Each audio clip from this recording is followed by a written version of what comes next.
Abra sua Bíblia no segundo livro de Crônicas, no capítulo número 20. Segundo Crônicas, capítulo 20. Vamos ler até o verso 4 e depois vamos ler do verso 27 ao verso 30. Segundo Crônicas, capítulo 20. Você achou na Bíblia?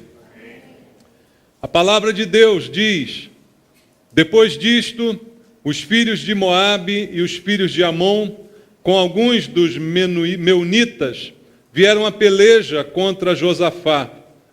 Então vieram alguns que avisaram a Josafá, dizendo: grande multidão vem contra ti, da além do mar e da Síria. Eis que já estão em Hazazon Tamar, que é em Engede. Então Josafá teve medo e se pôs a buscar ao Senhor e apregoou jejum em todo Judá. Judá se congregou para pedir socorro ao Senhor. Também de todas as cidades de Judá veio gente para buscar ao Senhor. E agora verso 27, mais adiante, diz: então voltaram todos os homens de Judá e de Jerusalém, e Josafá à frente deles, e tornaram para Jerusalém com alegria, porque o Senhor os alegrara com a vitória sobre os seus inimigos. Vieram para Jerusalém com alaúdes, harpas e trombetas, para a casa do Senhor. Veio da parte de Deus o terror sobre todos os reinos daquelas terras, quando ouviram que o Senhor havia pelejado contra os inimigos de Israel. Assim, o reino de Josafá teve paz, porque Deus lhe dera repouso por todos os lados. Amém. Obrigado, Pai, pela palavra que o Senhor deixou registrada para nós, para o nosso ensino, para a esperança de cada um de nós, para trazer fé para os nossos corações. A fé vem pelo ouvir da pregação, diz a Tua palavra. Eu te peço que esta noite, esta fé, seja gerada no coração de cada um de nós, que estamos ouvindo a Tua voz nesse lugar. E é realmente a Tua voz que queremos ouvir, não filosofias, não doutrinas humanas, mas a palavra que sai da Tua boca, aquela que nos alimenta, Senhor. Fala conosco, eu te peço, e que eu seja um instrumento em Tuas mãos, mas para isso preciso da unção do Espírito Santo, para que debaixo deste poder a Tua palavra seja ministrada, quebrando barreiras para chegar aos nossos corações. Eu te peço isto orando junto com os meus irmãos, em nome de Jesus. Amém. Graças a Deus. Podem sentar, irmãos. Amados, o que esta história tem para nos ensinar? Veja, o rei Josafá enfrentou um problema. Nós lemos o início da história e depois lemos o final, a conclusão, o que aconteceu, a vitória que Deus deu ao rei e ao povo. Veja como Deus faz as coisas. Esse texto está na Bíblia não apenas para contar uma história, não apenas para que a gente fique ciente de uma história que aconteceu com o povo de Israel, mas para nos dar também alguns elementos, alguns ensinamentos, para ensinar cada um de nós a viver, a enfrentar problemas, a enfrentar dificuldades. Porque a história é contada com detalhes. E é nos detalhes da história que nós aprendemos as lições que Deus quer nos ensinar. Por isso, Deus detalhou aqui os acontecimentos, para que eu e você realmente tivéssemos um aprendizado, não apenas um fato histórico. O fato histórico poderia ser narrado em poucas palavras. Judá foi atacado e Judá venceu. Pronto, está contada a história. Mas Deus deu detalhes aqui, para que a gente possa aprender a enfrentar situações desse tipo. E por que eu digo isso? Porque é bem provável que a vida nos apresente situações semelhantes. Por quê, irmãos? Porque isso acontece com todo mundo. Veja o que diz a Bíblia a respeito do rei Josafá. Eu queria ler com você o capítulo 17, no versículo 3 até o versículo 6, falando a Bíblia de Josafá, apresentando o seu currículo. Diz assim: o Senhor foi com Josafá, porque andou nos primeiros caminhos de Davi, seu pai, e não procurou a Baalins, antes procurou ao Deus de seu pai, e andou nos seus mandamentos, e não segundo as obras de Israel. O Senhor confirmou o reino nas suas mãos, e todo Judá deu presentes a Josafá, o qual teve riquezas e glória em abundância. Tornou-se-lhe ousado o coração em seguir os caminhos do Senhor, e ainda tirou os altos e os postes ídolos de Judá. Veja o que a Bíblia diz desse rei, um dos melhores reis de Israel. O testemunho bíblico sobre ele é excelente. Andou no caminho de Davi, que foi um homem segundo o coração de Deus, foi temente ao Senhor, ouvia a palavra de Deus e a praticava, e ainda levou o povo a praticar a palavra de Deus, reprimindo a idolatria no meio de Judá. Tudo isso a Bíblia diz sobre o rei Josafá. Então, era um homem, sem sombra de dúvidas, excelente. Mas, no capítulo 20, que nós lemos aqui, nós vemos esse mesmo homem passar por um aperto muito grande. Então, irmãos, qual é a primeira conclusão aqui? Que mesmo pessoas boas, mesmo pessoas tementes a Deus, praticantes da verdade, podem enfrentar dificuldades. O fato de eu ser cristão, de você ser cristão, de nós sermos até bons cristãos, não é garantia de que nós estaremos isentos das dificuldades da vida, dos inimigos que se levantam contra nós. Talvez até por causa disso, nós sejamos alvos prediletos do inimigo. O inimigo não perde tempo com quem não o incomoda, mas Josafá estava incomodando o inimigo. Por quê? Ele derrubou os postes ídolos, ele reprimiu a idolatria no reino, e quem está por trás de toda idolatria é Satanás. Então, até por causa da sua postura, ele foi um alvo também do inimigo. Então, isso não é surpresa para nós. Ninguém se surpreenda por passar situações adversas. Como eu citei ainda há pouco, o próprio Senhor Jesus advertiu: no mundo passais por aflições. E às vezes o fato de sermos bons, tementes a Deus, é exatamente a razão pela qual somos perseguidos, né, que as pessoas implicam conosco, os inimigos se levantam, até por causa disso. Porque se a gente não fizesse diferença, o inimigo até, quem sabe, nos deixaria em paz, não é? Mas o que a Bíblia diz é que os inimigos se levantaram contra Josafá. Voltando lá ao capítulo 20, a gente começa lendo o texto assim: depois disto, os filhos de Moabe, os filhos de Amon, com alguns dos meunitas, vieram a peleja contra Josafá. Veja, 3 tribos diferentes vêm a peleja contra eles. Então, vieram alguns que avisaram a Josafá, dizendo: o que disseram para ele, irmãos? Grande o quê? Multidão vem contra ti da além do mar e da Síria. Eis que já estão em Azazon Tamar, que é em Gede. Então Josafá teve o quê? Medo. Quer dizer que Josafá é gente. Amém? Tem gente aqui? Gente tem medo. Tem ou não tem? Normal, gente normal tem medo, né? Então, Josafá é normal.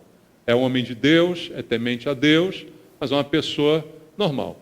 E quando ele toma o conhecimento, quando chegam as notícias de que tem meia dúzia de pessoas atrás dele, é isso que a Bíblia diz? Não. Tem o quê? Uma multidão atrás dele, né? Tem uma multidão vindo contra ele, ainda diz assim: já está aqui pertinho, não está lá longe não, está aqui já. A notícia que chega para ele é essa. Ele é pego como que de surpresa. O inimigo não mandou aviso: estou indo para aí. Não, já vieram. E quando a notícia chega, já estava às portas. Então, o que a Bíblia diz da reação de Josafá? Diz que Josafá, como toda pessoa normal, quando se vê ameaçada, em perigo, a primeira reação é medo. O perigo chegou, a primeira reação que qualquer pessoa normal vai esboçar é de temor, é de medo daquilo que pode acontecer em relação àquele perigo que está ali iminente. Então, diz a Bíblia que Josafá teve medo. Ele é normal. Só que ele é mais do que normal. Agora eu já acho que ele é anormal em relação ao resto do mundo. Porque depois do medo, o que Josafá faz? Diz aqui o verso 3. Ele teve medo e foi para a cama chorar. Teve medo e puxou os cabelos. Teve medo e ficou andando de um lado para o outro, roendo as unhas. Foi pedir ajuda para o vizinho. Não, nada disso. Foi o quê? Buscar o Senhor. Se pôs a buscar ao Senhor e apregoou jejum em todo o Judá. Ele foi buscar fortalecimento espiritual. Ele foi buscar o Senhor, aquele que podia resolver o seu problema. Ter medo é normal, irmãos. O que não é normal é fazer tudo aquilo que eu disse aqui na brincadeira. A gente chorar, a gente ir para debaixo da cama, a gente roer as unhas, a gente pedir ajuda para os outros. Isso que não é normal. O normal de um cristão, e aí nesse ponto o cristão se torna anormal, é buscar o Senhor. Sentir medo faz parte do jogo, é parte da vida. Mas a reação que esse texto nos ensina é que diante do perigo, além do medo, eu preciso buscar ao Senhor.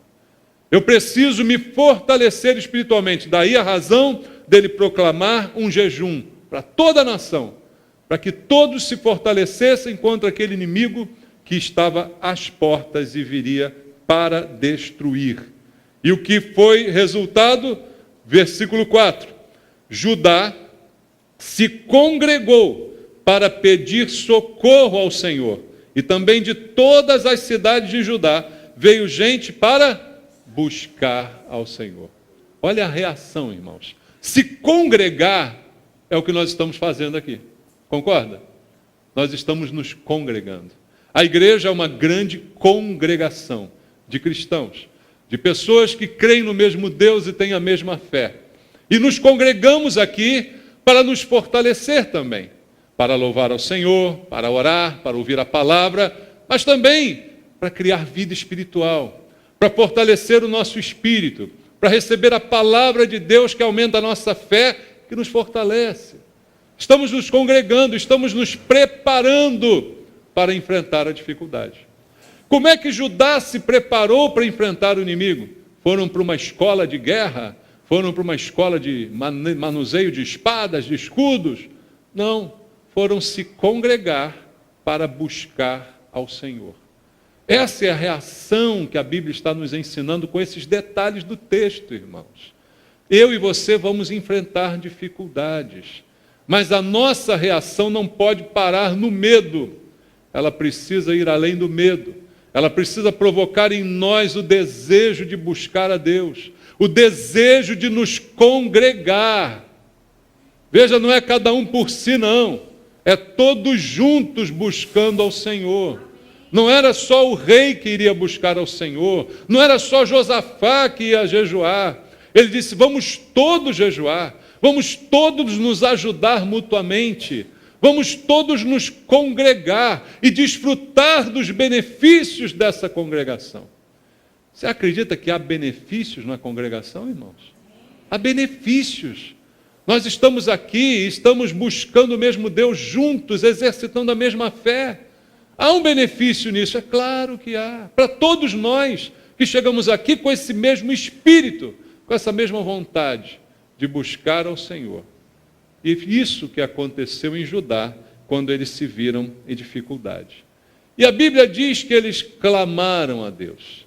Na verdade, a palavra é até um pouco mais forte. Veja, o versículo 6 diz assim: disse, Senhor, Deus de nossos pais, porventura não és tu, Deus nos céus? Não és tu que dominas sobre todos os reinos dos povos? Na tua mão está força e poder, e não há quem te possa resistir. Eles estão orando, eles estão clamando a Deus. Na verdade, pedindo por socorro, irmãos. Por quê? Porque o inimigo era muito numeroso.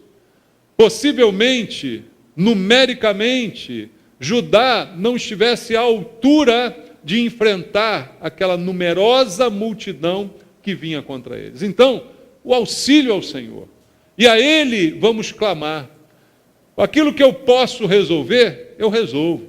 Mas o que está acima das minhas possibilidades, eu só posso buscar em Deus, irmãos. E foi o que eles fizeram. foram clamar ao Senhor. Começa aqui no versículo 6 uma oração, um clamor. E no clamor começam eles dizendo para Deus quem Deus é. Começam eles a exaltar a Deus. No versículo 6 o que fazem aqui? Ah, Senhor, Deus de nossos pais, porventura não és tu Deus nos céus? Não és tu que dominas sobre todos os reinos? Na tua mão está força e poder, não há quem te possa resistir. O que significa essas frases, irmãos? Louvor a Deus, não é? Exaltação. Estão dizendo coisas elogiosas a Deus, reconhecendo sua força e seu poder. Se eu ficasse apenas no medo, equivale dizer que eu não reconheço nem a força nem o poder de Deus. Mas mesmo tendo medo, eu o busco e o exalto, reconheço sua força e seu poder. Esse é o início da oração daquelas pessoas, exaltando a Deus. Assim Jesus nos ensinou a orar, não é, irmãos? Pai nosso que estais nos céus. Porventura não és tu Deus nos céus? É assim que eles começam a oração deles, né? Exaltando o nome de Deus, glorificando, elogiando Deus, né? Jesus nos ensinou a orar dessa forma. Então, em outras palavras, estão expressando sua confiança em Deus. O Senhor não é poderoso? O Senhor não é o Todo-Poderoso? Eu confio no Senhor. Eu sei que eu não posso com o inimigo, eu sei que o problema é maior do que eu, mas o meu Deus é maior do que o meu problema. É o que eles estão aqui dizendo para Deus, irmãos. E aí começam a dizer no verso 7, porventura, ó nosso Deus, não lançaste fora os moradores desta terra que nós estamos aqui habitando agora, de diante de todo o povo de Israel, e não deste para sempre a posteridade de Abraão, teu amigo? Eles estão aqui lembrando do que Deus fez no passado.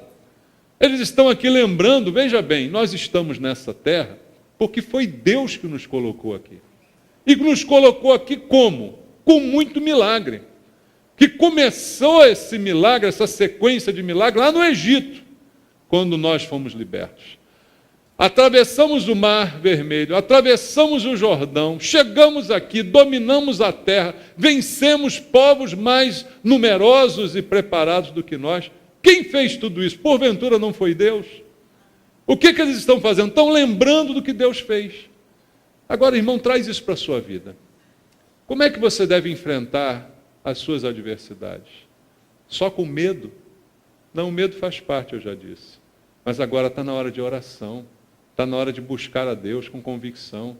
Está na hora de exaltar Deus. Está na hora de lembrar do que Deus já fez na sua vida. Se você chegou até aqui, porque Deus te trouxe até aqui. Entende isso? Até aqui te ajudou o Senhor. Eles lembraram, nós estamos nessa terra porque foi Deus que nos botou aqui. E de forma milagrosa e poderosa. E começam a lembrar daquilo que Deus fez.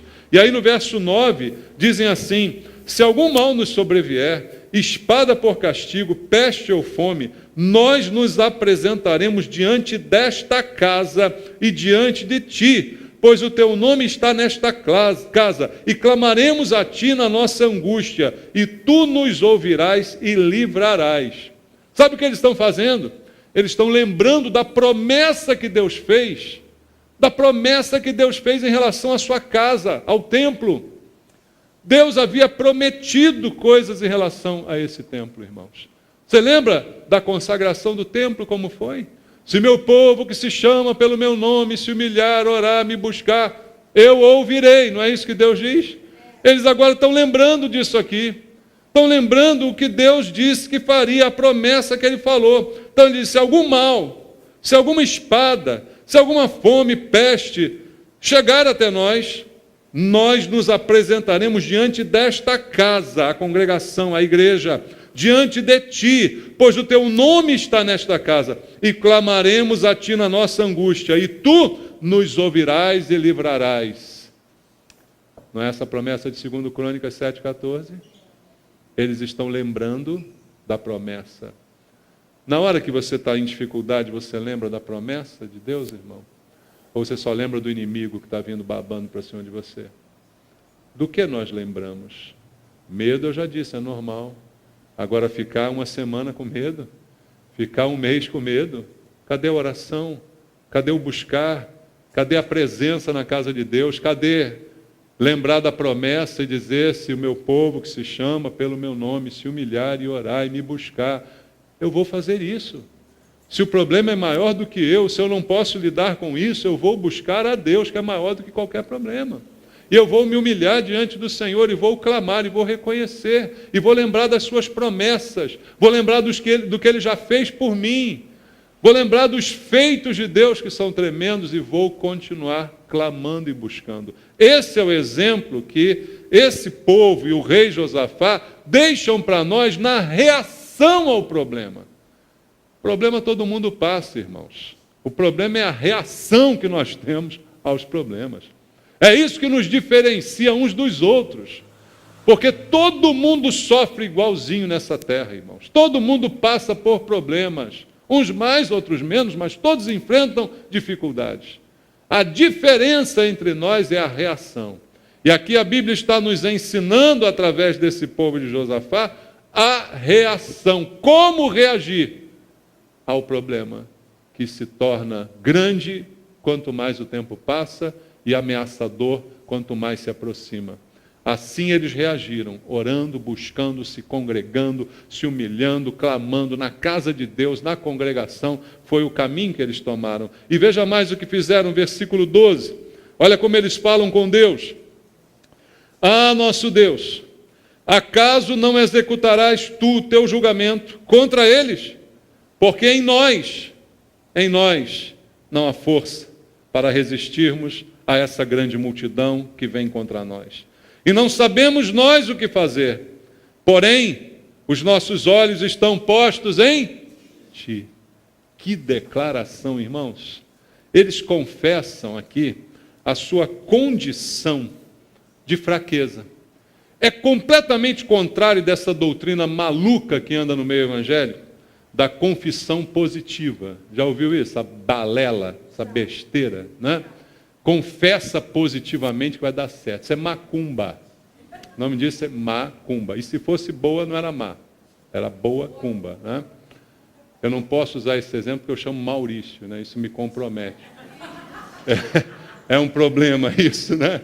Mas, só para você atentar para essa situação. A confissão aqui não foi positiva. Eles não disseram: não, nós somos fortes, nós vamos pegar esses caras no tapa, vamos fazer, vamos acontecer.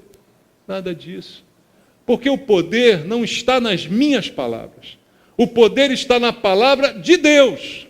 Se Deus mandar a palavra, meu irmão, aí já era. Basta uma palavra, né? Aí já era. Mas não é a minha palavra que eu confesso, que eu digo abracadabra evangélico e a coisa vai funcionar. A confissão deles aqui é negativa, não é positiva. Eles vão dizer aqui para Deus que se Deus não fizer juízo contra eles, não tem jeito. Porque ele diz assim, olha, porque nós, olha o que está escrito, em nós não há força, nós somos fracos para resistir a essa grande multidão. Não sabemos o que fazer, porém nossos olhos estão postos em ti. Veja, irmãos, às vezes eu vejo umas pessoas que parecem assim os heróis da fé, né? Que sempre tem uma resposta, sempre tem uma solução, sempre sabe o que fazer. Mas não é bem assim que funciona, irmãos. Às vezes tem coisa na vida que a gente não sabe o que fazer. Eles estão aqui confessando para Deus isso. Olha, se o Senhor não fizer, eu não consigo fazer. Porque é muito mais forte do que a gente, esses inimigos aí. E olha, eu não sei o que fazer. Eles chegam a dizer, eu não sei o que fazer. Eu não sei, mas Deus sabe. Amém? Você não tem que saber tudo. Você não tem que ter resposta para tudo. Você não tem que ter solução para tudo. Quem tem isso é Deus, irmãos.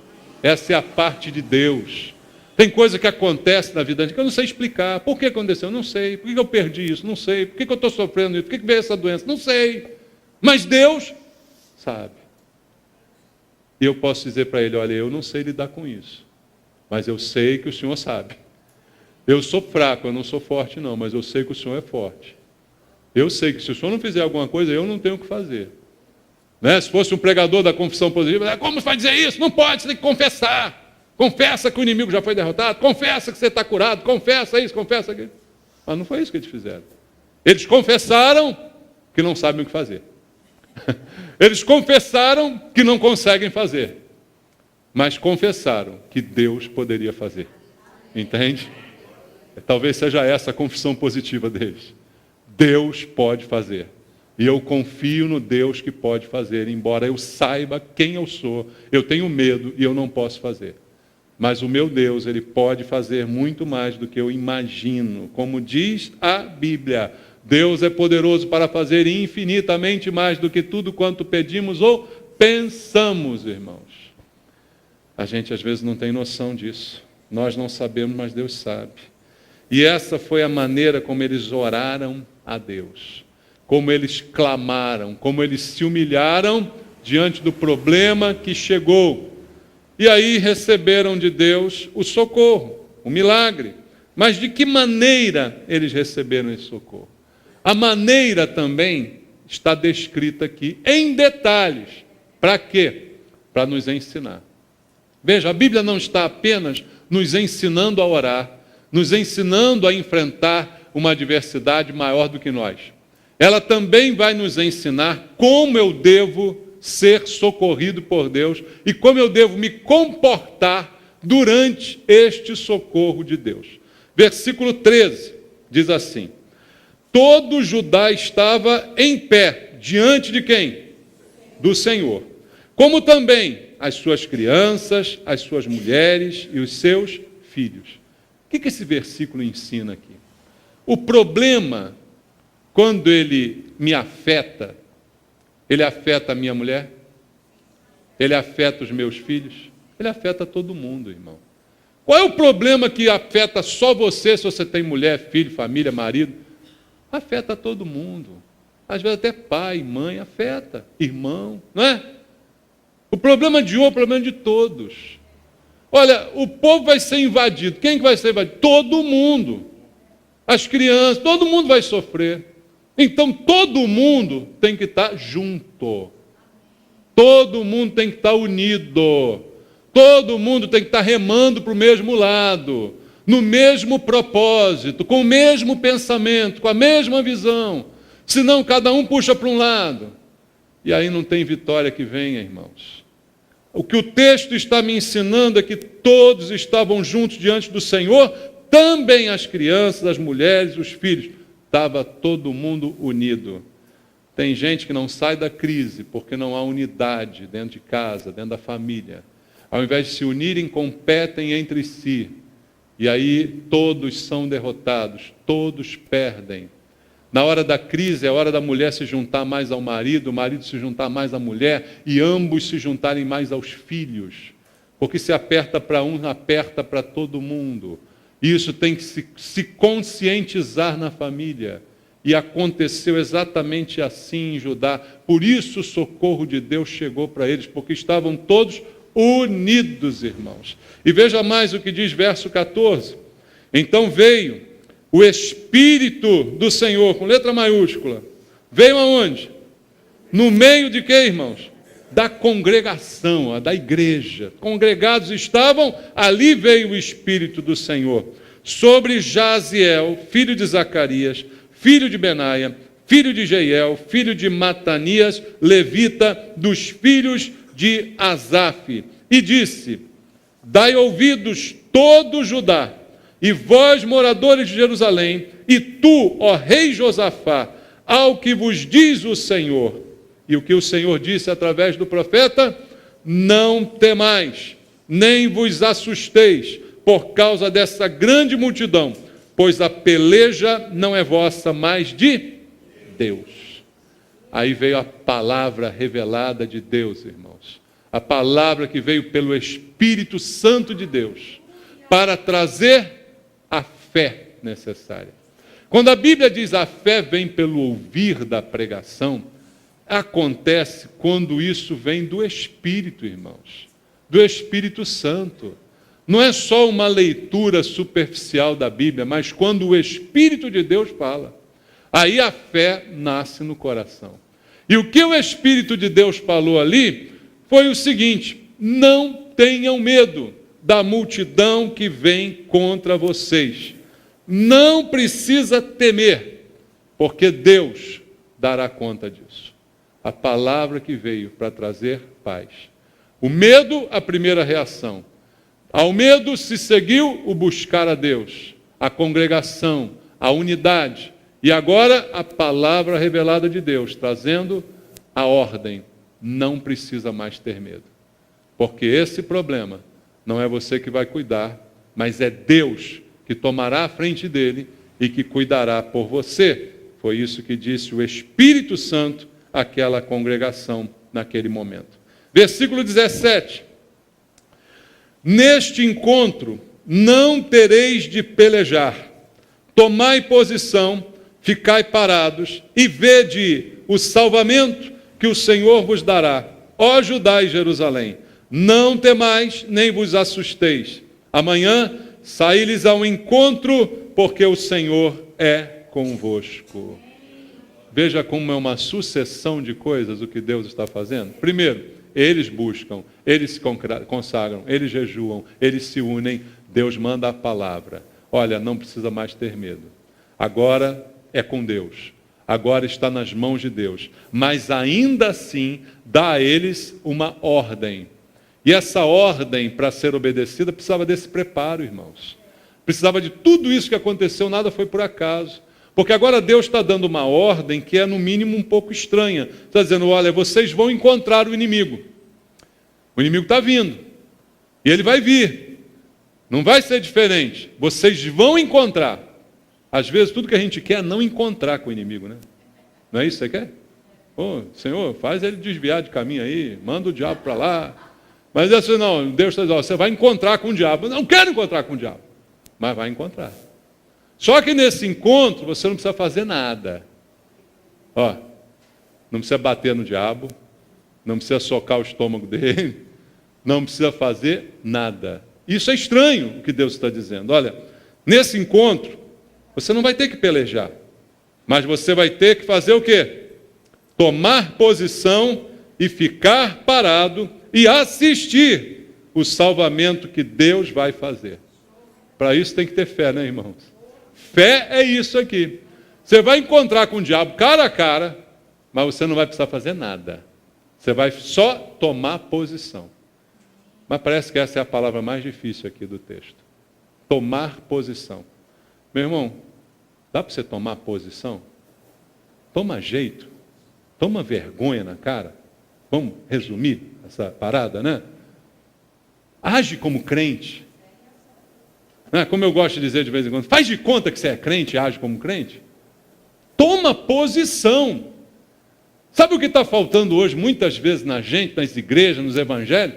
É tomar posição. Se ajeite de crente, meu irmão. Se ajeite, se aprume. Tome posição. O difícil é isso, irmãos. Porque lutar com o diabo, eu não consigo. Eu não consigo. Você consegue? Não. O diabo é mais forte que a gente. Agora, Deus em nós é outra coisa. Entende? Então, eu não vou lutar com o diabo, mas eu vou tomar posição. Às vezes o diabo tem tomado vitória contra nós porque nós não tomamos posição de crente. Não tomamos postura. E ele está dizendo aqui para o povo, tomem posição e fiquem parados e vejam, só com os olhos, o que Deus vai fazer. Vejam o que Deus vai fazer. O que é melhor, eu fazer ou Deus fazer? O que você acha? O que você gostaria mais? Você dar uma surra no inimigo ou deixa Deus dar essa surra? A nossa carne diz assim, não, eu queria ter aquele gostinho, né, de dar um murro no diabo. Pá! Mas Deus diz assim, não, deixa isso comigo. Deixa comigo, tá? Fica quieto aí. Deixa que isso é comigo. Nada de carne ficar feliz aqui, tá? É Deus que vai fazer. Ao Senhor pertence a vingança. Amém? É Deus que vai lutar, é Deus que vai operar. Você só vai olhar. Agora tem que tomar posição. Posição de crente. Posição de servo de Deus. Posição de quem confia, de quem ora, de quem congrega. Amém? Amém. Posição. Fique paradinho e veja o que Deus vai fazer. É isso que o texto aqui está dizendo. Ou seja, ele está me ensinando como ser socorrido por Deus. O texto está nos ensinando como reagir ao socorro que Deus vai providenciar. E a principal reação aqui é crer na palavra e tomar postura de gente, de crente. Essa é a principal reação, é o que Deus espera de nós. Deus não espera que eu seja forte para bater no diabo, porque Ele sabe que eu não sou. Deus não espera que eu seja um super-homem, porque Ele sabe que eu não sou. Mas Ele é um super-Deus. Amém? Então, o que Ele espera de mim é apenas que eu tenha uma postura. A Bíblia diz, do modo como recebestes a Cristo, assim andai nele. O que quer dizer isso? Você é cristão? Então agora ande como cristão. Né? Ande como quem tem Cristo. Isso é postura. Apresente essa postura. Só isso é para você fazer. O resto é comigo, está dizendo Deus. Então Ele está aqui me ensinando como eu preciso reagir ao socorro que Ele vai apresentar. E como é que eles agiram a partir dessas instruções de Deus? Também há muito ensino aqui no texto. Versículo 18. Então Josafá fez o quê? Se prostrou com o rosto em terra. E todos Judá, os moradores de Jerusalém, também se prostraram perante o Senhor e fizeram o quê? Adoraram. Irmãos, a ordem veio, olha. Postura. A postura do crente começa prostrado diante do Senhor. Não diante dos homens, não diante dos problemas, não diante do diabo. Amém? Mas diante do Senhor, sempre prostrados. Sempre em humildade diante de Deus. Sempre em reverência a Deus. Essa é a postura do cristão. E aí Josafá e todo aquele povo se prostraram e fizeram o que no final? Adoraram a Deus. Nós fomos chamados para quê mesmo, irmãos? Para adorar a Deus. Nós fomos criados para quê mesmo, diz a Bíblia? Para adorar a Deus. E ali aquele povo todo se prostrou e adorou a Deus naquele momento. É o que diz a palavra de Deus. Irmãos, é isso que nós precisamos fazer. Versículo 20 diz, pela manhã cedo se levantaram e saíram ao deserto. E saíram... eles, pôs-se Josafá em pé e disse, ouvi-me, ó Judá, vós moradores de Jerusalém, crede no Senhor vosso Deus e estareis seguros, crede nos seus profetas e prosperareis. Creia, confie, essa é parte da nossa postura, da nossa atitude, do que Deus espera de mim, adoração e fé. Crer em Deus, adorar a Deus, me prostrar diante dEle, não diante dos homens, diante do inimigo, postura. Postura é o que nós temos que ter. E crer em Deus, crer na palavra revelada, para que eu então possa de fato melhorar, prosperar, como diz o texto aqui para nós. Veja o verso 19. Dispuseram-se quem? Os levitas, dos filhos dos coatitas e dos coreitas, para fazer o quê? Para louvarem o Senhor, Deus de Israel, em voz alta, sobremaneira. O que eles fizeram? Louvaram a Deus. Louvaram em voz alta, sobremaneira, louvando aquele que é digno de ser louvado. Reação que eles tiveram à palavra de Deus. Louvor, adoração, prostrados diante do Senhor. E verso 19 diz, louvando com intensidade. Intensidade. Louvaram com voz alta ao Senhor. Por quê, irmãos? Veja o verso 21. Diz assim, aconselhou-se com o povo e ordenou cantores para o Senhor, que vestidos de ornamentos sagrados e marchando à frente do exército, louvassem a Deus, dizendo, o que eles diziam? Rendei graças ao Senhor, porque a sua misericórdia dura para sempre. A postura e a atitude foi reverência, louvor, reconhecimento de Deus, dizendo que creem no Senhor, que confiam no Senhor, louvando de todo o coração, antes propriamente da ação de Deus. Aí então, a partir desse momento, no versículo 22, começa a ação. Tendo eles começado a fazer o quê? A cantar e a dar louvores, pôs o Senhor emboscadas contra os filhos de Amon e de Moabe, e os do monte Seir, que vieram contra Judá e foram desbaratados. Percebe a relação aqui? entre o louvor e a ação de Deus? Todo o preparo ordenado por Deus foi realizado. Toda a postura e atitude que eles precisavam foi feita. Mas quando começaram a louvar, diz o verso 22, começaram a cantar e dar louvores, aí pôs o Senhor as emboscadas diante dos inimigos. A ação de Deus ligada ao louvor a Deus. Irmãos, o que isso ensina para a gente? Está na dificuldade? Louve ao Senhor. Louve ao Senhor. Não louve só porque está tudo bem, entende? Louvar é fácil quando está tudo bem, né? Ah, por que está cantando? Estou cantando porque está bacana, os passarinhos cantam, eu também canto, né? Mas e quando está tudo ruim? E quando o inimigo está às portas? E quando o perigo é iminente? É nessa hora que a gente tem que louvar. Nessa hora que a gente tem que continuar louvando. E ainda mais, e com mais intensidade. E Deus já está agindo, segundo mostra o texto aqui. E aí o verso 24 completa a história dizendo o seguinte: tendo Judá chegado ao alto que olha para o deserto, procurou ver o quê? A multidão. E eis que eram o quê, irmãos? Corpos mortos, que jaziam em terra, sem nenhum sobrevivente. Quantos israelitas mataram inimigos naquela batalha? Nenhum. Mas estavam todos mortos diante dos olhos daquele povo. Depois do louvor, o que aconteceu foi o agir de Deus, fazendo aquilo que eles não poderiam fazer, lidando com aquilo que eles não poderiam lidar. E aconteceu então o cumprimento da promessa de Deus. Deus não disse, não tenha medo, apenas tome posição que eu vou fazer o resto. Não foi isso que Deus disse? Foi isso que Deus fez. Tomaram posição, Deus foi lá e fez. Nenhum deles precisou matar nenhum daqueles inimigos, mas precisaram se humilhar, orar, buscar, congregar, se unir, vida espiritual, jejum, oração, tudo isso foi a arma que eles usaram. Mas quem deu a vitória, quem fez tudo o que prometeu fazer, foi o Senhor. Como consequência, o que vamos fazer agora que vencemos? Versículo 26. Ao quarto dia, se ajuntaram no vale de bênção. Olha que nome bonito, hein? Vale de bênção. Bom, né? Onde fizeram o quê?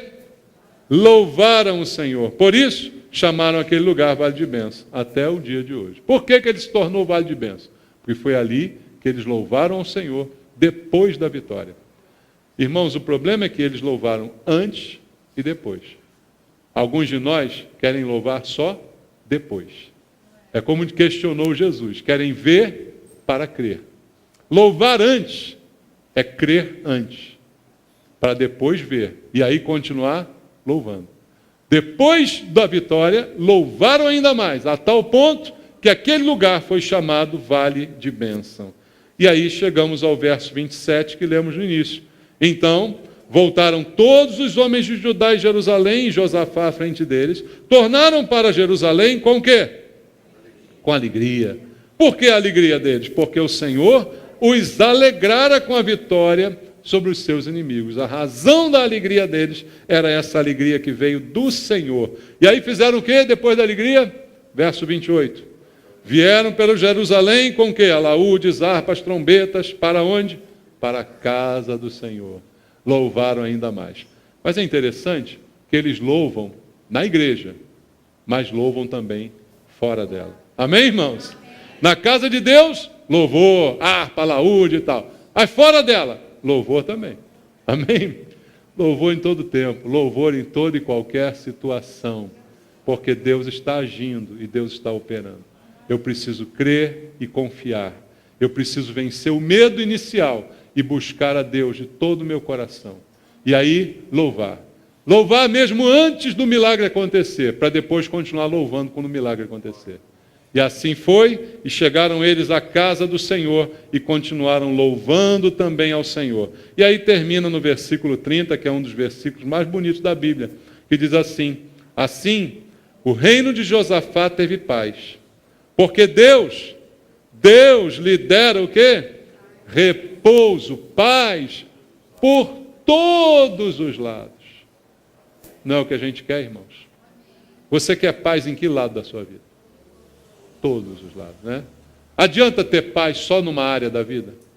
Olha, na área financeira está bem, está legal, aqui eu tenho paz, não estou devendo nada a ninguém, o dinheiro está entrando. Está bom só isso? Não, não está bom só isso, né? Você quer paz em casa também, não quer? O que adianta ter dinheiro e não ter uma família feliz? Você quer paz no casamento, não quer? Você quer paz com relação à saúde, tua vida? Você quer paz por todos os lados. E o que Deus deu a Josafá e ao povo naquele dia foi paz por todos os lados. Como eu citei aqui na hora que nós oramos, Jesus disse: deixo-vos a paz, a minha paz vos dou. Hoje nós somos melhores do que Judá, irmãos, porque nós já recebemos a paz do Senhor. Não deixa ninguém tirar a tua paz. Não deixa um problema, uma dificuldade tirar a tua paz. Que o medo venha e o medo vá. Amém? Porque você vai buscar, vai orar, vai se consagrar, vai clamar e vai louvar, mesmo antes da solução do seu problema. Congregue também. Não deixe a igreja, não deixe a congregação, não deixe a companhia dos irmãos. Una a sua família para que a vitória venha contra tudo aquilo que não é de Deus. Só o Senhor pode te dar a vitória. É nele que você tem que confiar. E é a Ele que você precisa buscar. O texto que a gente leu começou com Josafá cercado por todos os lados. Inimigos, uma multidão vinha contra ele. E o texto termina com Josafá cercado também. Só que agora ele está cercado de quê? Paz. Por todos os lados. Não é isso que nós queremos? Então vamos buscar o Senhor com sinceridade, com louvor e com adoração. Amém? Vamos orar? Fica de pé, vamos fazer uma oração ao Senhor. Vamos falar com Deus. Vamos entregar a Deus nossos problemas agora. Vamos entregar ao Senhor aquilo que está trazendo desconforto, o medo que de repente chegou. Lança sobre ele agora toda a ansiedade. A Bíblia diz: o perfeito amor de Deus lança fora todo o medo. Então o medo vem, irmãos, mas o medo também tem que ir. Ele tem que ir embora, ele não pode permanecer. Porque nós vamos orar, vamos louvar, vamos adorar, vamos nos humilhar na presença de Deus. E Ele certamente nos abençoará. Cuidará de nós, muito melhor do que nós podemos fazer. Nosso trabalho é apenas a postura, tomar posição. Deus está te chamando essa noite para tomar uma posição. Toma uma posição diante de Deus, diante do mundo, diante da vida. Toma uma posição de cristão. Olha para você mesmo e vê: essa minha postura tem sido uma postura de cristão? Questiona com você agora. É essa postura que Deus espera de mim? E diga para Deus: Deus, eu vou mudar. Eu vou mudar a minha postura. E somente com meus olhos vou contemplar o teu agir em coisas que eu não posso fazer. Pai, em nome de Jesus, eu peço: abençoa meus irmãos essa noite. Abençoa a tua igreja, Pai, com a palavra que foi ministrada. Gera fé nos nossos corações, de maneira que a nossa vida se aprume, tome jeito, tome posição, tome postura, com fé, com confiança no Senhor. Não importa o tamanho do inimigo, mas nosso Deus é maior. Que isto seja uma certeza no coração de cada um dos meus irmãos aqui. Abençoa, Pai, cada um dos que chegou à tua casa essa noite. Que leve a palavra, leve a fé e a confiança. E que venha a vitória do Senhor contra os maiores inimigos. Mas que o Senhor prevaleça. Em nome de Jesus. Abençoa a tua igreja. Em nome de Jesus. Amém?